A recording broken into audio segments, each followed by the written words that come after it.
Okay, I'm going to call the meeting of the Area Agency on Aging Regional Advisory Council to order. Let's do our introductions.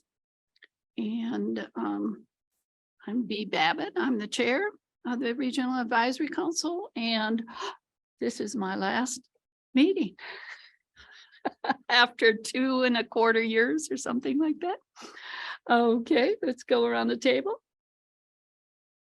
I'm Maria Cordova with the Independent Center. Jim Woodard, representing Teller County. Wonderful. Marilyn? The red light should come on. Marilyn Mass, representing seniors in Colorado. If you touch the right button, it works. There we go. Thanks, Marilyn. And in the room, we also have Melody. Good morning, Melody Hanna, Program Services and Contract Administrator. And Melissa sitting next to Melanie. Hi, guys.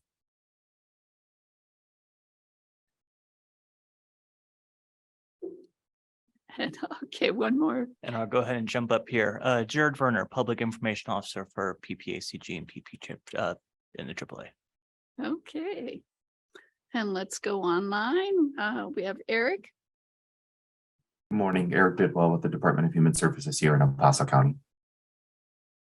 Debbie. You're going to have to turn on your microphone, Debbie. Debbie Levin-Stankiewicz, representative on the RAC for Colorado Springs. Bill. Bill Bowles, Park County, and I want to thank me for putting in 2.5 years. Okay, Rosemary, good to see you. Hi, Rosemary Hanamio with the Alzheimer's Association and the RAC committee. Okay, and we have some guests. Janine. Yes, Janine Phillips with the Next Day Access. Welcome. Lori Wood. Hi, Lori Wood from Silverkey. Great, welcome. Let's see. Oh, we another committee member, Jen. Morning, Jen Nemo with Colorado Community Health Alliance. Also RAC member and SRS committee. Great. Leslie. Good morning, Leslie Patterson with Envita Transportation. Welcome. Laura Cruz. Laura Cruz, Mobility Coordinator for PPACG, and I apologize today. I am on 2 calls at one time, so multitasking. Wonderful. Okay, did I miss anyone? Just speak up. Yes, B, this is Mark with Found Valley Senior Center. Great, welcome.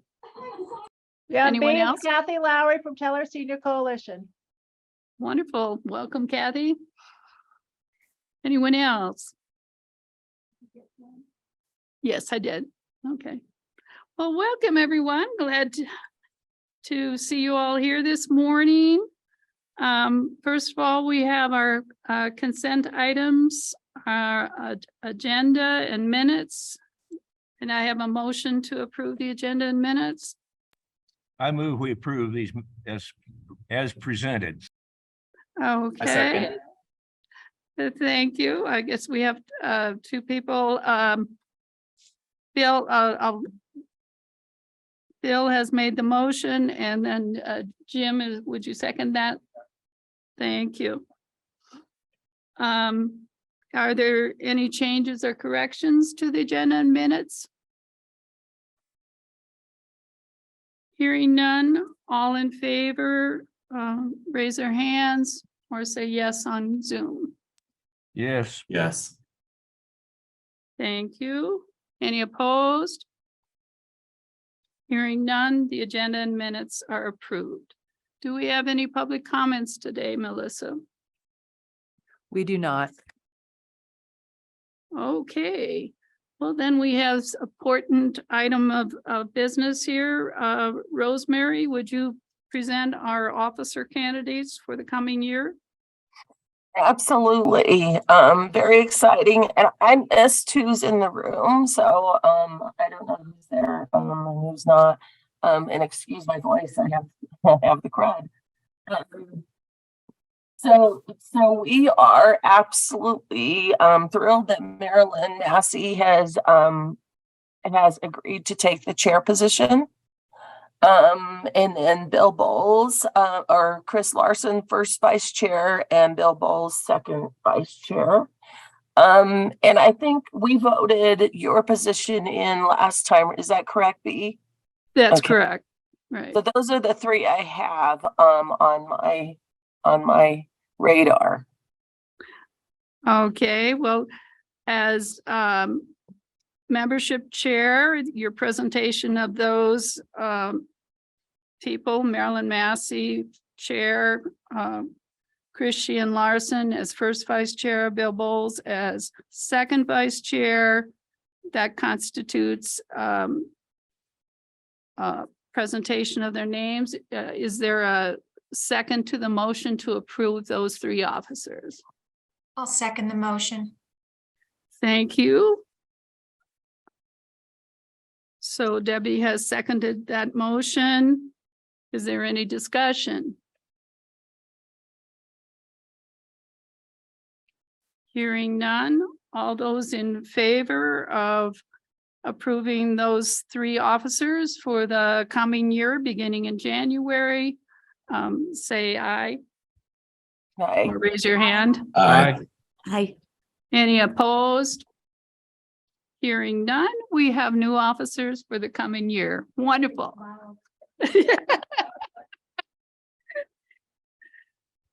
Well, yeah, I'll talk a little more about it a little later on. Would any of our new officers, Marilyn, you want to say anything? When they talked to me, I wasn't really. I'm more excited now that I've had time to absorb it because I've been on the rack separate times, but about 8 years. And I've had the opportunity of working on the different committees. And so it's not like when I came for the first time, I didn't know what the heck was going on. So I'm looking forward to working with you. Wonderful. Thank you so much, Marilyn, for being willing to take on responsibility. And I know you will provide wonderful leadership over the next couple years. Okay, well, that was the important business that we had to conduct today. Let's then go on to our presentation. And Melissa is going to lead us through the CASWA or CASOA results. So go ahead, Melissa. Okay, thanks, B. So I'm hoping everyone can see on their screen this piece that CASOA talking about the 17 aspects of livability. So if our folks in the Zoom can give me a thumbs up that that's what they're seeing. Okay, great. And as I go through this, I'm also gonna, mention to Jen, who chairs our strategic review subcommittee that's working on the 4-year plan. Feel free, Jen, to jump in anytime to share some things as well. Mm-hmm. All right. And so the CASOA that we're going to talk about right now, this is the survey that was mailed out to Colorado older adults to fill out in preparation for the 4-year plan. And the results that you're going to see here today are statewide. We do have them county by county.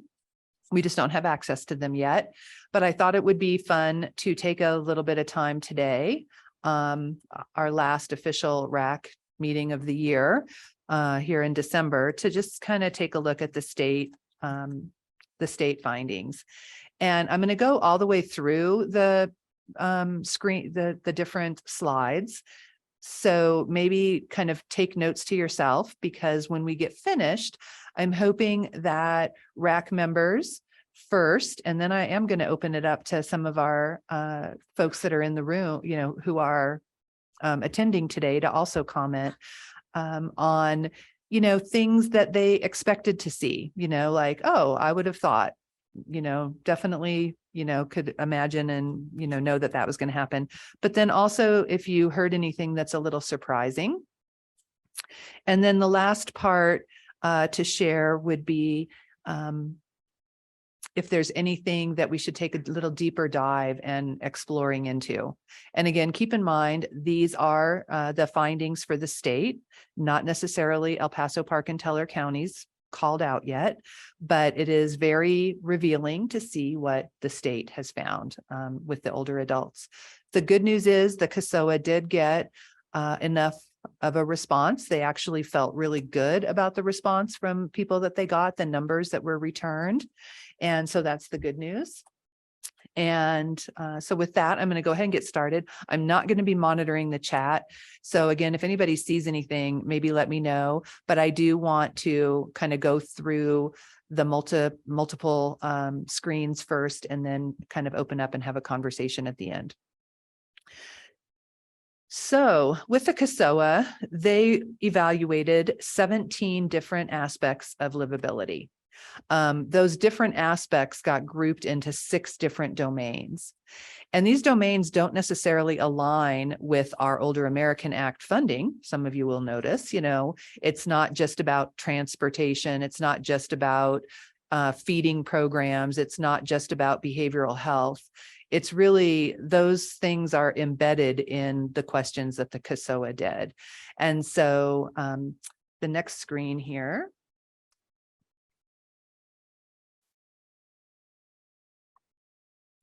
These 2 screens are going to show you the different domains of livability. And so kind of on the left, you'll see that they had kind of an overall community quality. And then when you look to the right, you'll see kind of some of the specific things that they really kind of looked at in that category. Then you'll see community design. And in community design, they had questions about housing, mobility, and land use. They had the domain of employment and finances. Pretty straightforward employment finances questions specifically related to how older adults are faring in those 2 areas. They had a domain for equity and inclusivity. This is new this year. And so, asked questions on how people feel their community is on the level of equity and how inclusive it is. Health and wellness, information and assistance, and productive activities. So those are the different domains with, again, lots of questions that got asked that got kind of rounded up into these different overall categories. And so I'm not going to spend a lot of time here, but this just shows you kind of the validation that the folks who did the CASOA for the state were very happy. They sent out 160,674 surveys. They got back 23,000. And so they felt really good. That's a response rate of 15%. And I believe that that is higher than the response rate 4 years ago. So that was good. The neat thing that they did do with the CASOA that we're looking at right now is that they do compare the state findings to the national findings as well. And so you'll see some comparisons to, here in Colorado, are we, more favorable than the nation? Are we similar? Are we less favorable? So you'll see some comparisons that way as well, which is kind of fun.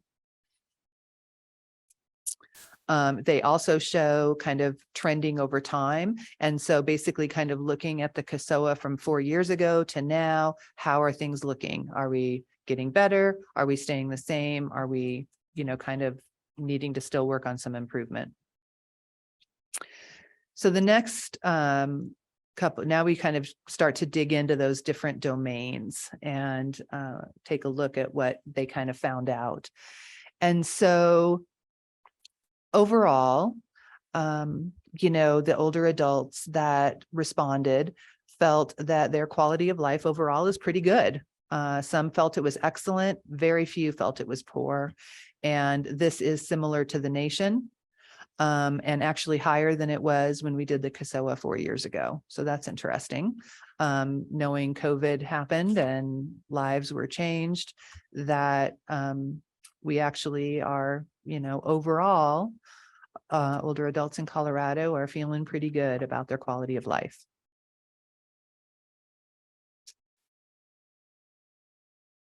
And so this talks about community and how kind of livable your community is. And up at the top, you can see the little circle that says 78. So 78 is pretty high. So again, older adults feeling like their community is a pretty good place to live overall. And this is where you can kind of see some of the trending kind of happening. We don't have any national benchmark pieces over there, but 84% felt that their community is a good place to live. Neighborhood is a good place to live. Overall quality of the community is pretty good, but a little bit lower on the retirement side of things. Kind of interesting. Again, with the livability score, we've got a 75, knowing that people do want to remain in their community throughout their retirement. They're at 78. So again, pretty good. Would they recommend it to other people? Still in the 70s. So faring pretty well.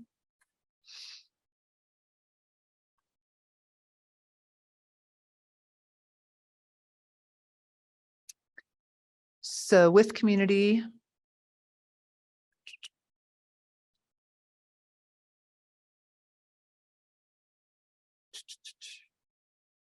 so we're going to do a little deeper dive into the other categories here with community design, employment, equity, health and wellness, these other targeted areas here. So we're going to take a little deeper dive. And this is one way to kind of take an overall look at these different categories. And then the next screen is going to go a little deeper too. But basically, if we look over on the right side of the screen, you can kind of see the numbers out of 100, 66, 45. Oh, here's 26. Here's a 30. And so when this information was shared, this was shared with the state AAA directors in October. And I will tell you, as Melody can confirm with me here today, they were pretty doggone upset about some of these numbers. They were shocked to see them, very disappointed, and really spent some time talking about what can we be doing at a state level with all the AAAs kind of coming together to really work on some of these numbers. And I'll get into that at the end. But it was a really robust conversation with those AAA directors, really digging in and looking at that. And so when you look at the numbers, you can see the highest one is the 66, which is that overall community, people are happy with where they live and they would recommend it to some other folks, but yet there's still some concerns, right? And so the lowest was employment and finance, and also information and assistance. And the employment and finance is a little misleading, which you'll see when we take a deeper dive into some of those numbers, because there's some other things that actually scored lower. And so even though overall that category came in at a 26, there's some other things that are deeper buried in the survey that came up even lower as concerns. And so, which you'll see in a little bit.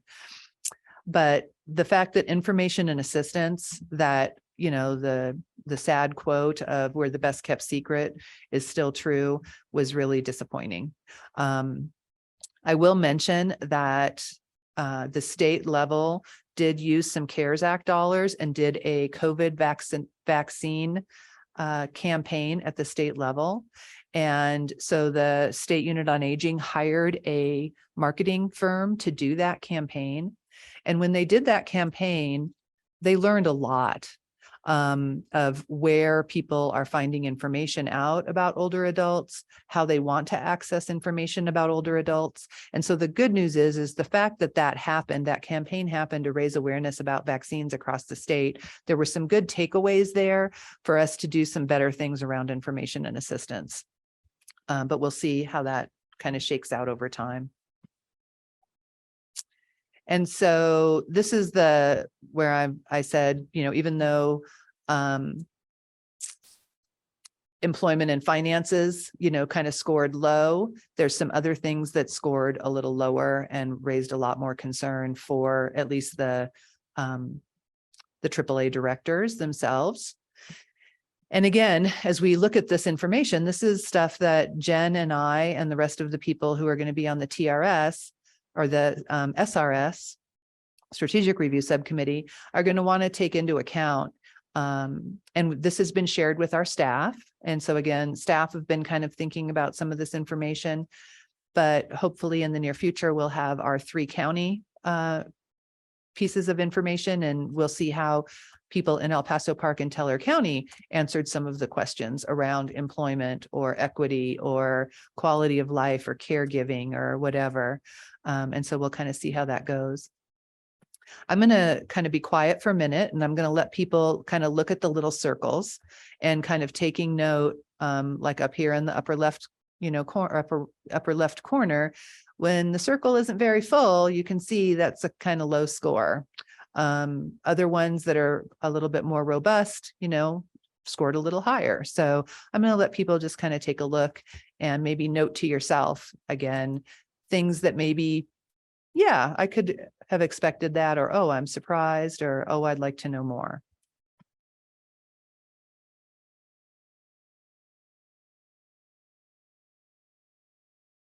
I will say that from a employment, finance, the housing, I think those are things from my perspective that I would have expected. I think it's no secret that the cost of living, particularly in this area, is extremely expensive compared to nationwide, and housing in particular is extremely difficult to come by for anyone, let alone those that are older. And but I will say I'm surprised by the information on available older adult services. That one surprises me a bit.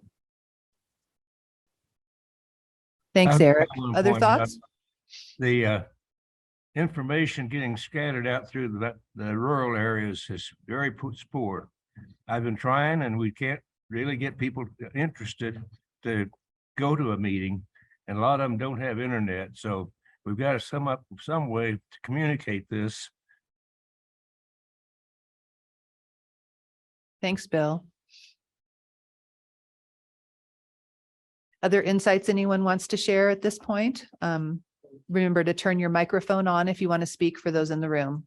So it's really odd that overall you get a 66 and then nothing below that is even close. Makes you wonder what people are happier about. What was in their mind that was good that wasn't captured by this detail? I'm a little surprised that social engagement is as high, 62. That's more than I would have thought.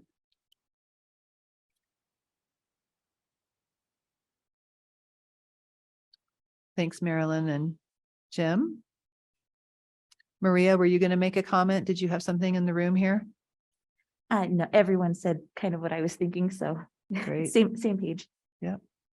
And the one that I see there is mental health, which is low. I would have expected that, but the arrow shows that it's basically similar to how it's been. Because I think that arrow means it's the same as it was last year, right? Or the same as it was 4 years ago. Or Yes, similar. exactly. Yep. Yeah. So, I mean, even though there's been more awareness of all the mental health issues going on, things clearly haven't changed in 4 years. So that surprised me. Thanks, Debbie. I'm going to scroll down to the next one. So this kind of, we're going to talk a little bit about things that we did really well, then dig a little deeper into things where there were some concerns. And so the next couple of slides will show you, kind of give you an idea of some of the questions that were really asked that led to, like Jim, you were kind of asking, interesting that we could score so high on the livability, but yet overall everything's kind of low. But what you'll see here is that kind of sometimes in that livability stuff, you know, I shouldn't, you know, right here off the top, travel by car. You know, people love their cars in Colorado and people use cars, and public transit is a real challenge, and any other type of travel is a challenge. But because people, you know, a lot of folks that answered the survey have cars and they feel good about that, that's something that people scored as a high thing and made their community a good thing, that they could get around as long as they had a car. But if you don't, there's a whole other story there, right? But for the people who answered the survey, this was a bonus. So go ahead, Marilyn. Did we have a person comment who's going to put any information about riding the bus that you could go with you or something like that? I don't remember. You're not coming through. I was remembering that there was mentioned, so it was spring, I think, that there was ways of helping people learn to ride the bus. And I don't remember if we did anything or if we encouraged people to attend that. So we did not do that yet, Marilyn. So let's keep that on the radar. And I know Laura's coming and going between 2 meetings, but she's super excited about that. So hopefully we can remember to make that happen. The trick is, how do we get them to come? Yeah, yeah. And so, again, some of the areas that people ranked pretty high, 60 to 69%, opportunities to volunteer, ease of biking in their community, recreation opportunities. That kind of dovetails into, Marilyn, what I think it was you that mentioned about social engagement. And so people, you know, feeling pretty good about those things in their community. And then some of the things that were lower ranking, where we got less than 25%. Again, housing is there, cost of living, accessible housing, you know, affordable housing, as well as, you know, employment opportunities for older adults and daytime care for people. Those were things that, again, pretty low ranking answers. And then in terms of comparing to national, unfortunately, well, fortunately, I'll start with that. You know, 47 of our data points were pretty similar on the national level, but 5 of them were more unfavorable. And on the favorable side, we didn't score better on any. The things that were below the national norm had to do with quality employment, and then housing and our physical health care. So there were some conversations with the state directors about healthcare and getting that, as well as behavioral health care. And then this is a comparison to the CASOA from previous. And so we did receive 11 areas that we went better on, 7 similar, 15 lower. And these were the things that we scored higher on. I'll let people kind of read through that.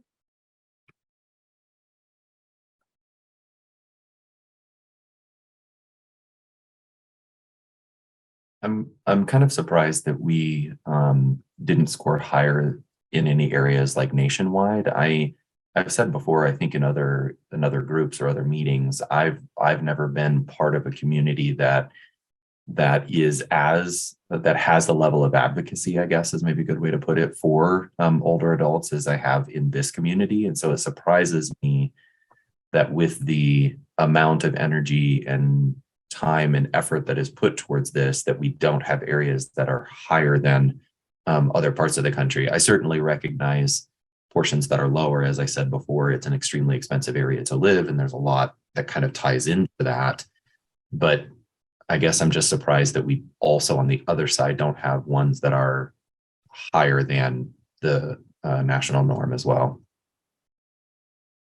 I agree. You know, I get excited that we have, Jarrett Hughes in our governor's office to advocate for, issues around older adults specifically. And so I guess for those of us who are in the industry and working in the field, it seems like there's so many great things that are happening, but then we still do have a disconnect of, people who are just still very alone and don't know where to go to ask for help, don't even know that they could ask for help. So it is interesting, but at least we have that at our governor's office, which is really exciting.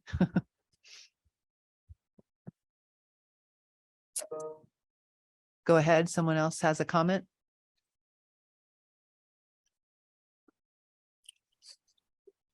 I was wondering when people made these choices, if they really knew we were there. They didn't. They don't. And that is I think exactly part of the why. low deal is Mhm. if they don't know that there's help available, then it's a negative. Yes. And that's why we were so low in the information and assistance side, because people did not even know that they could.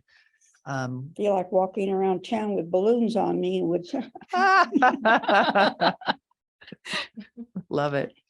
And we could, are we going to the different activities for seniors that take place that are not ours, but other people? We do. So, but not enough. So not enough.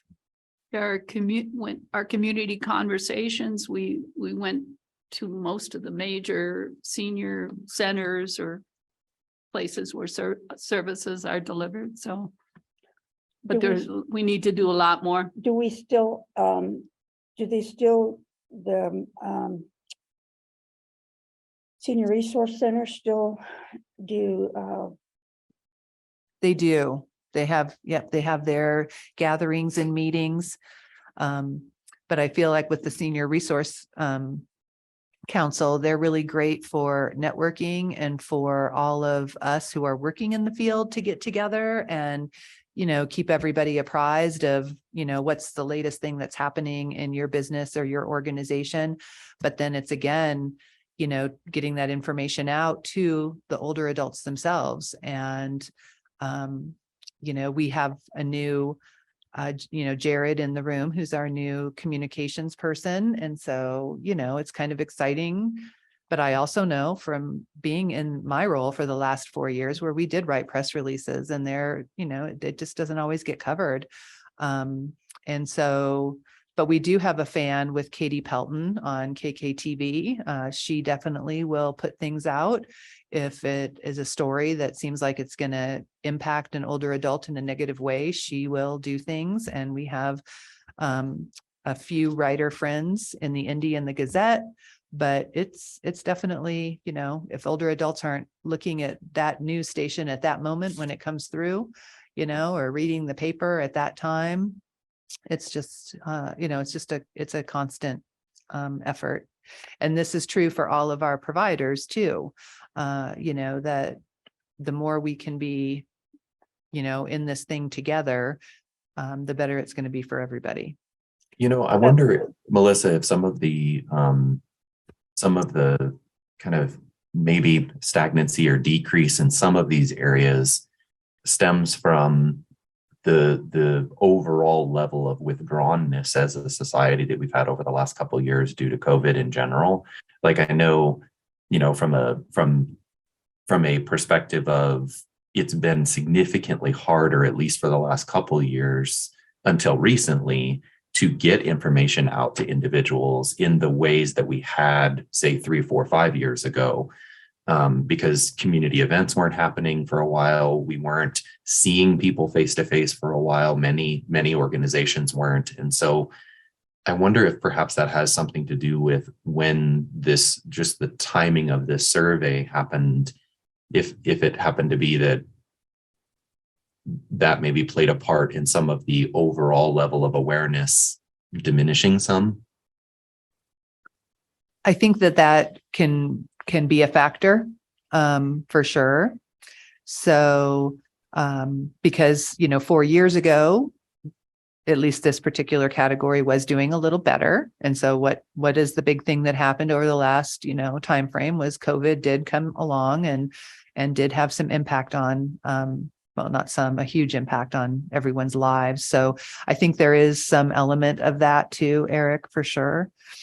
But I think ultimately the AAA directors were definitely still saying, why can't we get better results here? We want to see better results, and not just for, area agencies on aging, but for all the services that are funded by, the Older Americans Act and all the work that all the partner organizations are doing. So, what can we do?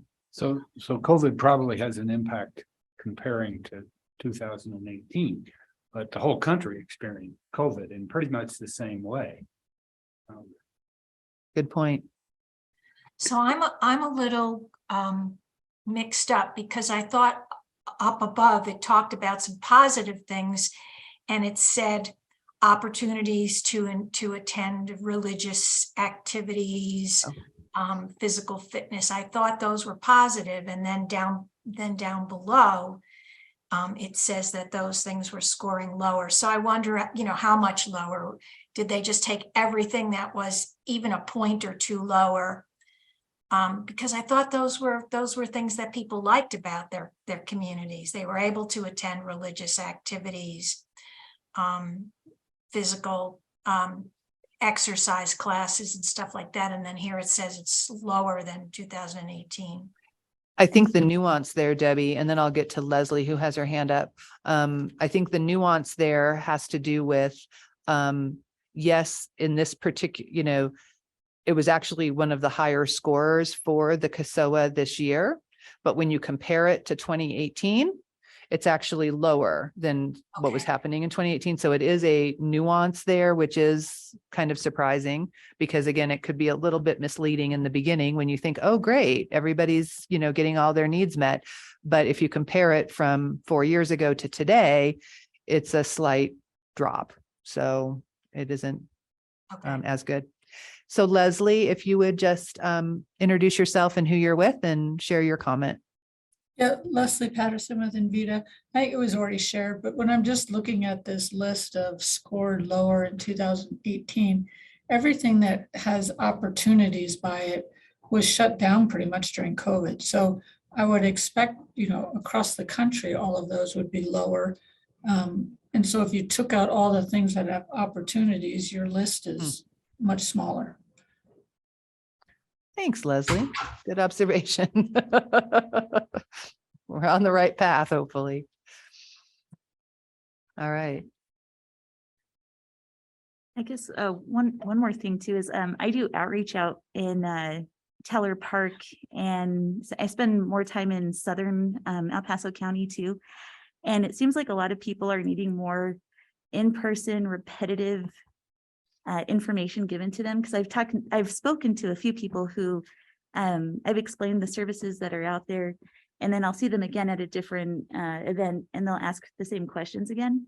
And so it seems like that repetition is needed for people to remember that, yes, this place exists, and yes, they will help me with these certain things. Good point. Very true.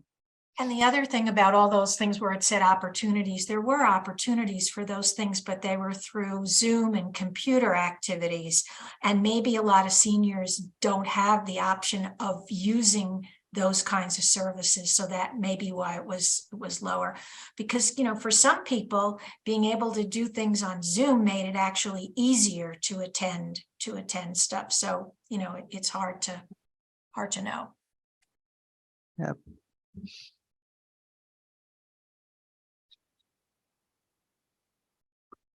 So have a couple more slides and then we'll be kind of drawing this to a close, and I appreciate the conversation. It's been good. And so again, as we do start to draw to a close, if you have other things to share, please feel free. So some self-reported struggles that people, have. And again, this kind of gets at some of the things that, we can be looking at trying to find solutions and doing more work around. Things that folks, more than 50% of them reported that these are hard for them. And I don't think we'll find this a surprise at all. Some of them are services we're already providing, some not so much.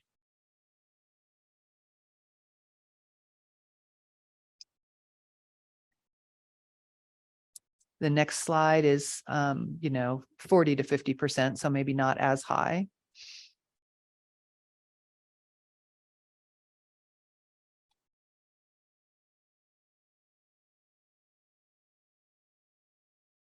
And then again, comparing to the national benchmark, we're pretty much similar national in that category.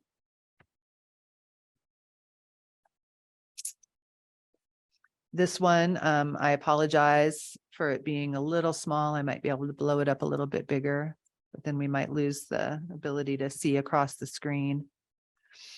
You can see way to the right here are the actual, kind of responses that that they got.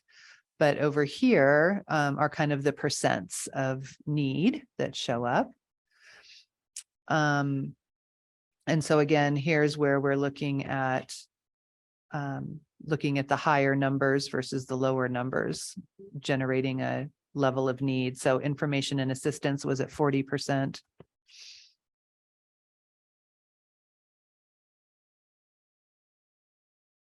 Housing was 41%. And a lot of things fall into that housing category, as you kind of saw. And I see healthcare is low, but I would bet when you break that down, that would be much higher in more rural areas where it's hard to get to places than it is in more urban areas, would be my guess. Yep. Good point. And those were kind of the three areas that the AAA directors did start to drill down and talk about things around healthcare, around information and assistance, and around housing.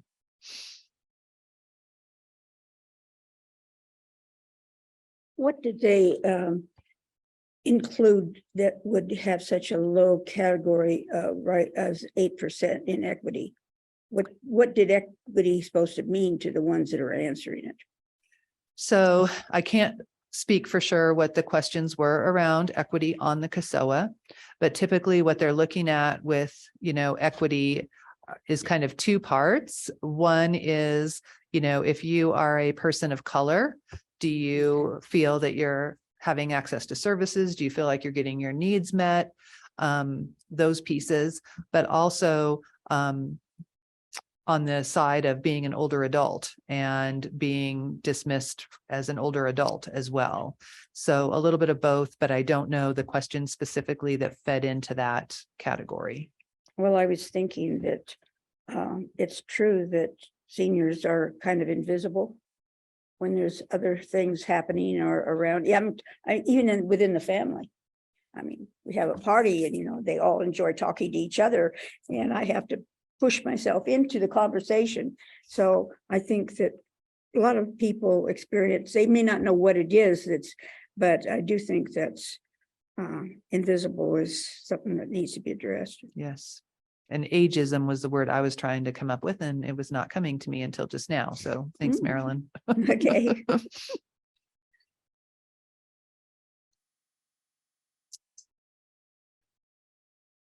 And then kind of, again, a comparison here to 4 years ago. We actually are coming up with a few more challenges than we had 4 years ago, which again, I've been kind of highlighting that all along. And even though there are challenges, I think in some ways it's also a sign of we, can literally hone in on many of these things and be working on them on a 4-year plan and sharing them with our partner agencies and also Innovations in Aging as they work to make El Paso County an age-friendly county.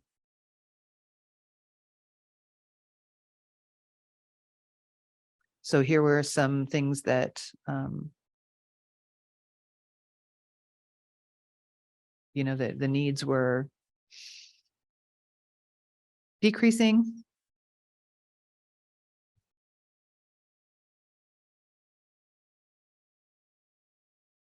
Yes. Yeah. Which was kind of surprising with the, the caregiving side of things that, but again, when we look at, this is from 4 years ago to now, maybe, folks kind of got a break with COVID by they could just stay home and care for their person. They didn't have to feel like they had to get out and go do stuff. And it's just hard to know. And then the things that were more of a problem since 2018.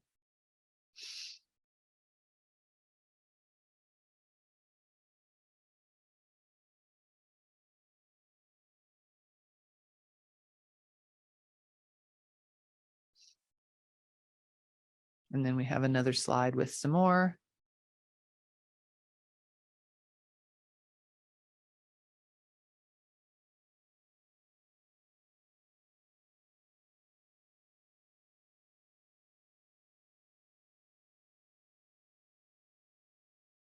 And again, just kind of, they did see some disparities in responses that if people, had lower incomes or renters, lived alone, people of color, there were some higher disparities.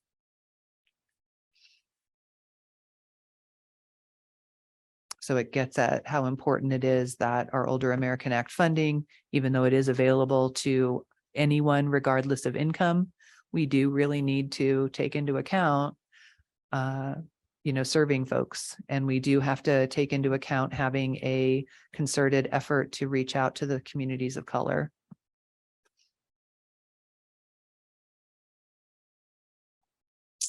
And a little bit about economic contribution.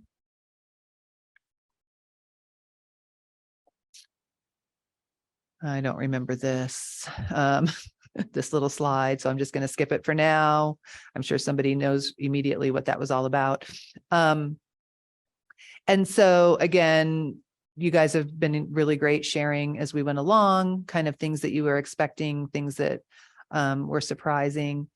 And I'm just going to give another just moment here if Jen, as our SRS chair, wants to throw any words out, or if anybody else wants to share any final comments, and then we'll bring it to a close at this point and know that our county statistics will be coming up next at some point. Jen, any comments from you? No, I think you did a really good job of explaining it. I think, like you, I think we'll have a lot more information when we have county specific data that will probably help solve some of those inconsistencies where we saw them listed as an opportunity and then as a challenge.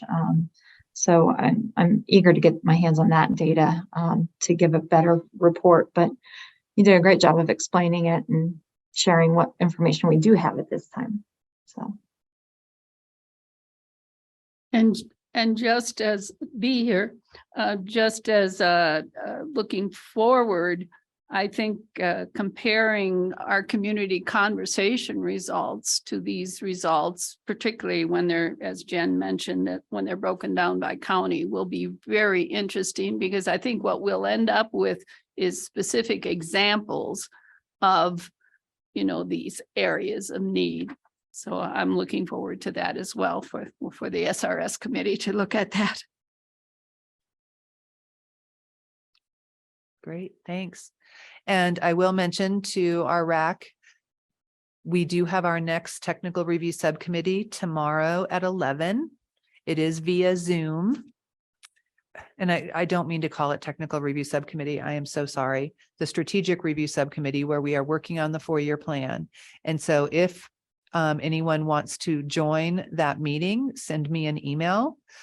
We are basically meeting twice a month and working on quite a bit of details to drill down the findings, working with the staff to talk about how we want our plan to look. We will actually be presenting the plan to the RAC in February. And for all intents and purposes, that really will be the final plan. And then that will go to the PPACG board. So we really are counting on the strategic review subcommittee to be doing all this really hard boots on the ground work, and would love for a few more people to join us. So send me an email if you can make it tomorrow, great. But if you want to just get in on the upcoming meetings, that's fine too. We will be happy to see you. And I think with that that brings us to a close. And well, thank you so much. In terms of, I'm sure somebody's going to ask, can we get a copy of those slides? Yes. And it is actually a PDF document. So just know that when you get it, it really, it's actually a publication kind of a thing. I thought it was a PowerPoint at one point when I looked at it until I realized it's not. But yeah, I can email that out. And for people who are community members who might want a copy, please send me an email directly, because I'm going to send it to our RAC members, but I will send it to our community people if you guys want your own copy as well. I just want to say that I guess my biggest concern is that all the things that we currently fund, transportation, meals, all of those kinds of things, clearly based on that review are important. And yet we will have other areas, and yet we're not getting additional funding. So to be able to fund new kinds of programs from the agencies that provide things is I think going to be very, very difficult for our committee that looks at all the proposals that come in. Good point. And I think that the beauty of this report for our providers is that it can help them when they are asking for additional funding from, from all the wonderful, foundations in our region. They can use this to help bolster their ask and continue to, grow their programs too. So kudos to everybody that's in the meeting today for that. Well, thank you so much, Melissa. I'm definitely looking forward to the breakdown by county. Okay, membership committee. Rosemary, would you introduce our new member, and we'll give our new member a chance to tell us about himself. Absolutely. So we want to welcome and so excuse my voice once again. So we want to welcome James Woodward. And James, do you go by James or Jim?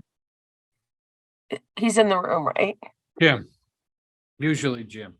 Okay. Jim Woodward, and he was approved to be on the RAC committee by the Teller County Commissioners on 10/27, and so just wanted to welcome you.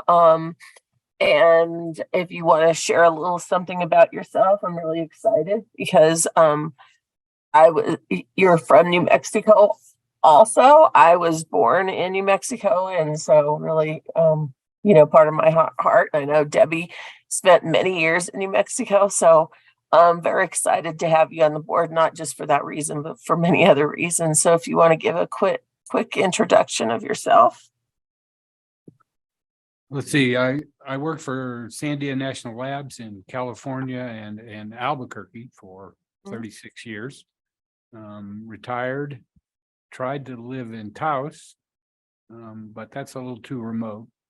So we built a house in Woodland Park, You know, I think the way a community treats its youngest and oldest members is a very telling feature of the community. And so trying to do something to support improving the way the community deals with these questions that were just asked is really important. So I thought, well, maybe I can help in a small way. And that's excellent. And it's so true, right? My aunt, actually, my family's from Belen. And my aunt, we had a conversation many years ago, and she says, oh, we were talking about the services that we have here in Colorado Springs because we are a resource rich community.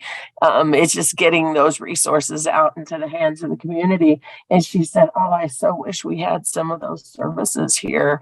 And, you know, really it's kind of, you know, it's kind of a rural area, but not as rural as some of our areas that we're able to service. So so we're very lucky to be living here, I feel. And so we're glad that you chose our area.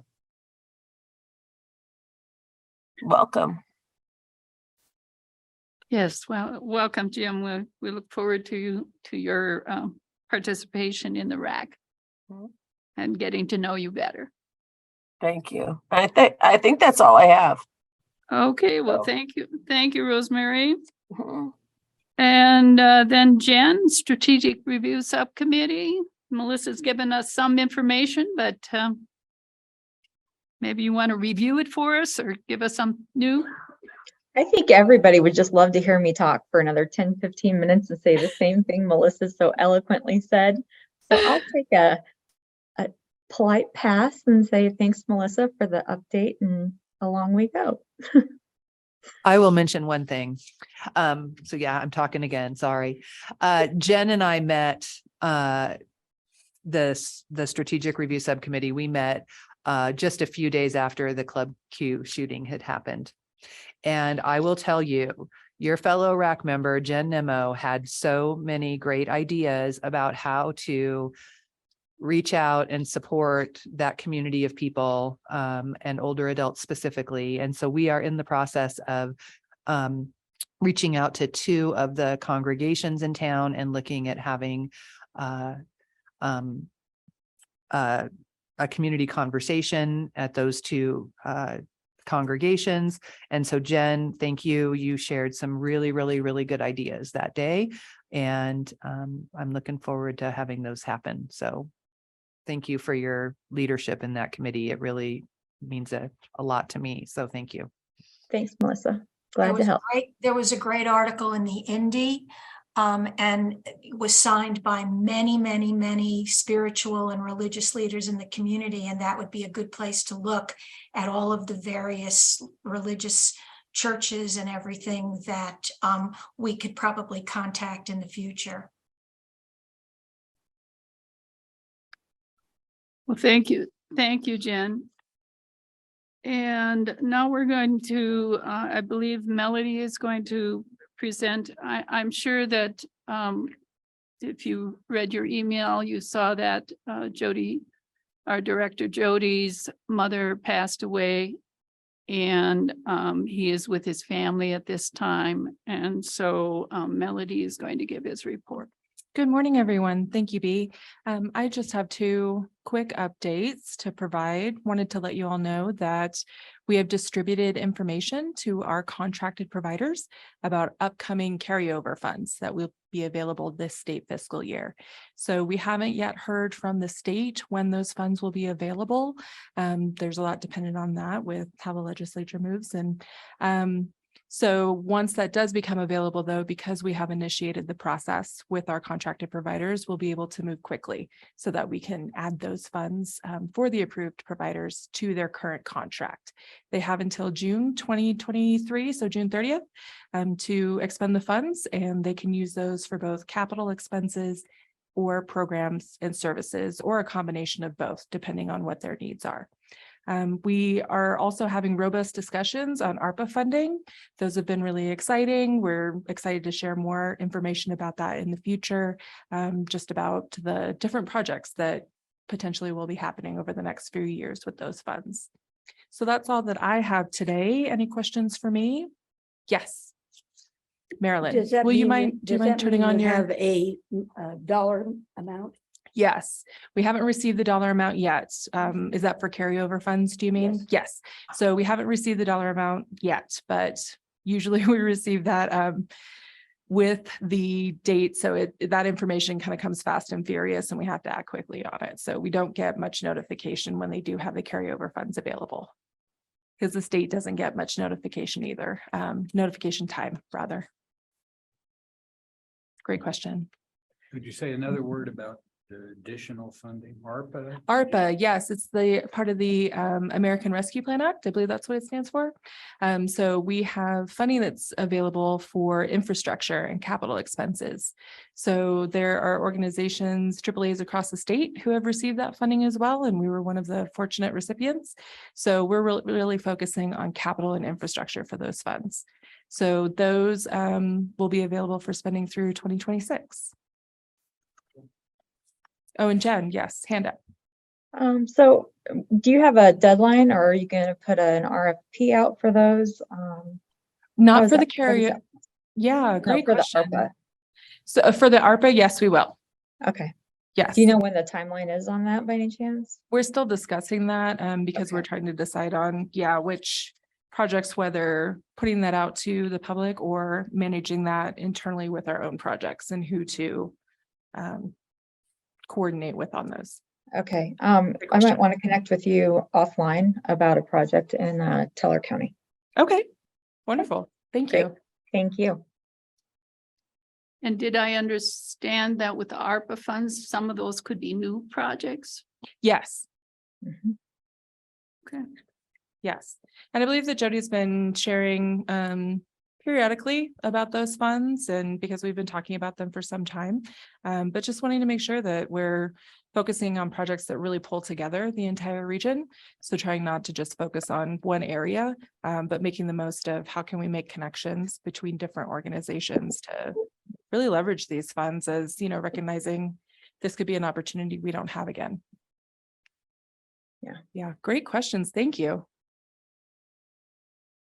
And if you think of anything else, please feel free to reach out to me or to Melissa in Jody's absence while he's out of pocket. Thank you all. All right.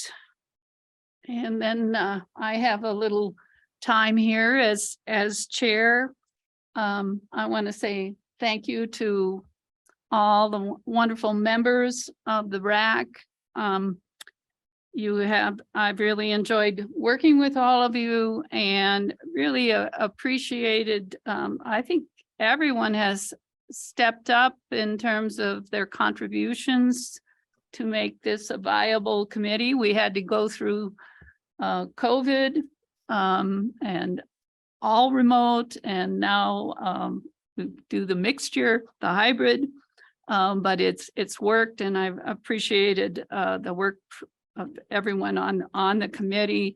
I was so happy to see when we did the community conversations that members showed up if it was somewhat in their area.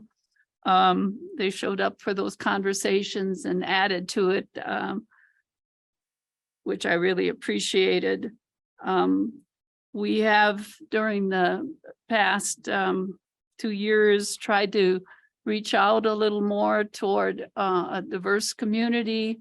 And so the food basket project took a lot of effort on the part of many people and was carried off successfully as well. Our committees, I want to say special thanks to, well, I guess I don't have anybody in the room, so that I can give these gifts to. They're nice little gifts I have from my officers, so I'm going to mention them one by one. I want to thank Chris Larson for her leadership on the TRS committee.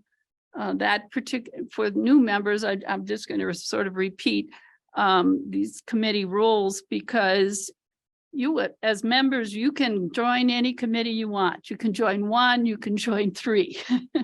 So, 2 or 3. So whatever people sort of join based on their interest and so forth. So the TRS committee is basically the committee that helps allocate the federal and state dollars.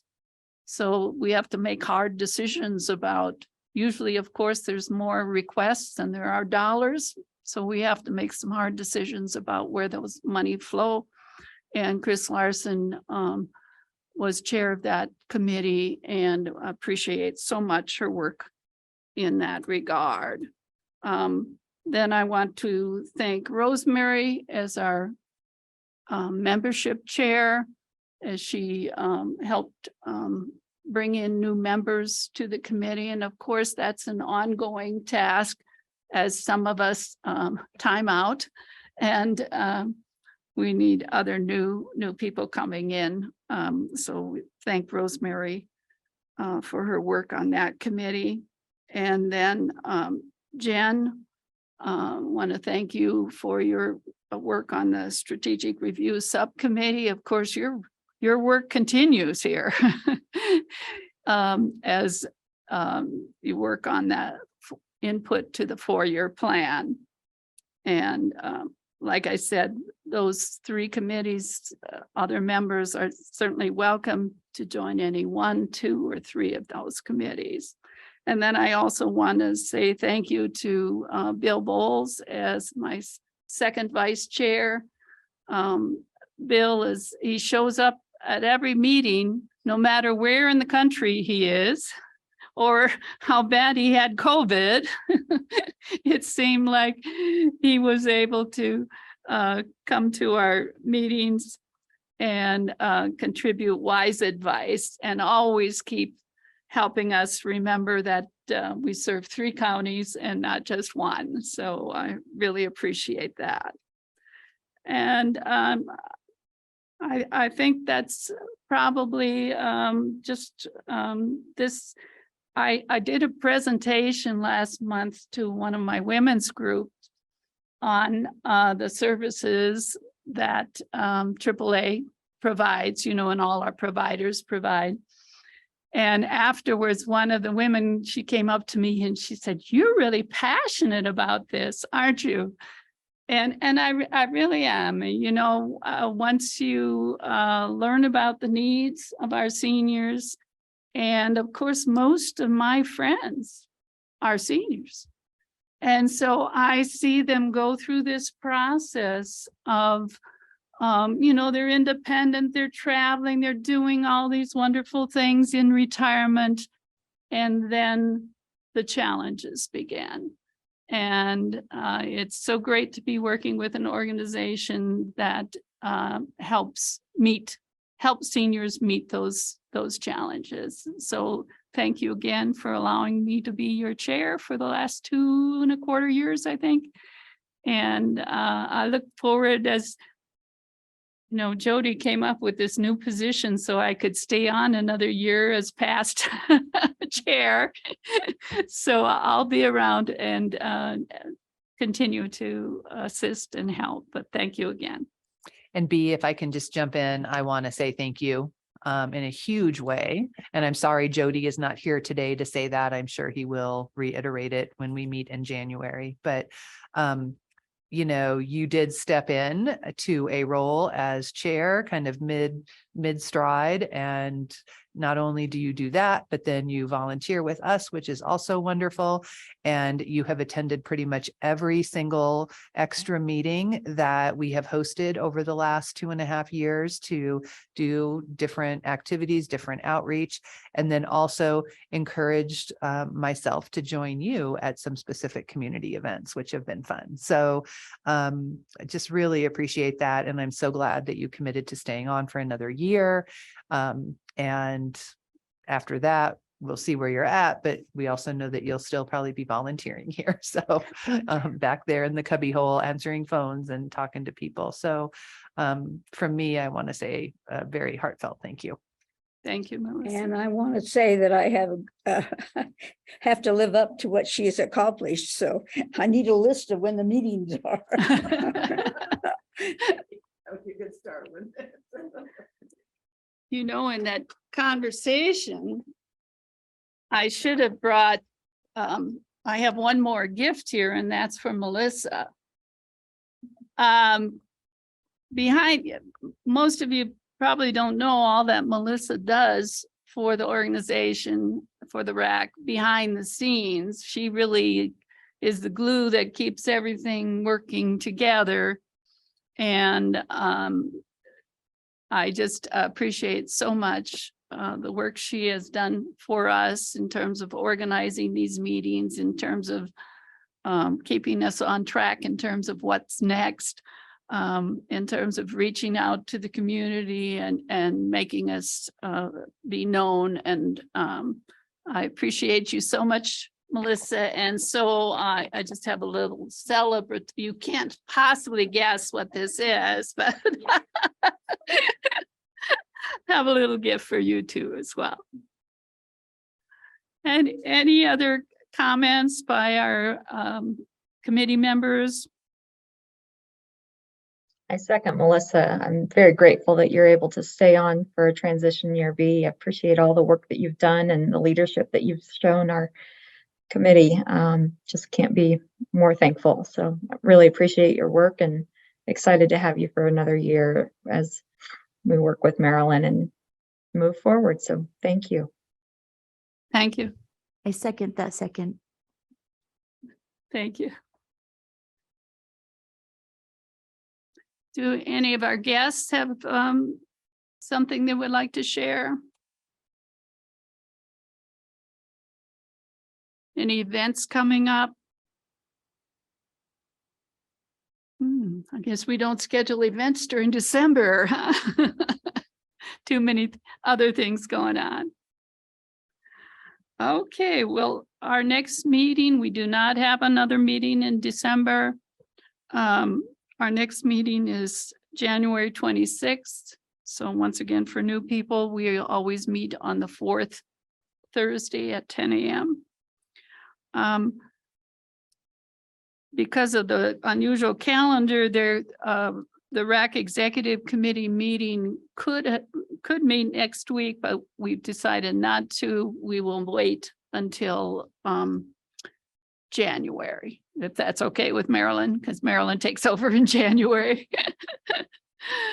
Okay, so that Executive Committee meeting is the first Wednesday at 1 p.m. on Zoom, unless Marilyn and Melissa come up with a new date. And thanks for that reminder, B. And I will mention that, with Marilyn being the new chair, there is potential to then have new committee member or committee chair people. So like Rosemary has been doing membership, but we may be looking to someone else to do membership. I believe that Chris wants to stay and continue with the technical review subcommittee. So that position will probably stay with Chris unless things happen with her life that it's going to be too hard for her to do that. And then with the strategic review subcommittee, of course, Jen will be finishing out her role here through the 4-year plan. But once that's over, Jen can be stepping down from that and someone else can step into that role. So for RAC members that are here, if you are interested in strategic review subcommittee, if you're interested in membership, let myself know. I'll be sharing that with Marilyn, but we also might be reaching out to people. And again, Rosemary might want to stay as membership chair. I hope she does. So she's welcome to do that too, but we haven't talked about it. So I'm just going to throw it out there that if she does want to, move on to a different role, she has the opportunity to do that at the beginning of the year. So January meeting, we will be looking to appoint new chair people to those committees. So, Or appoint people who are already serving in that role as well. That's right. Reappoint. Yes. Reappoint. All right. Thanks. Anything else before we adjourn? Well, thank you again. Happy holidays to everybody. And the meeting is adjourned. Thank you.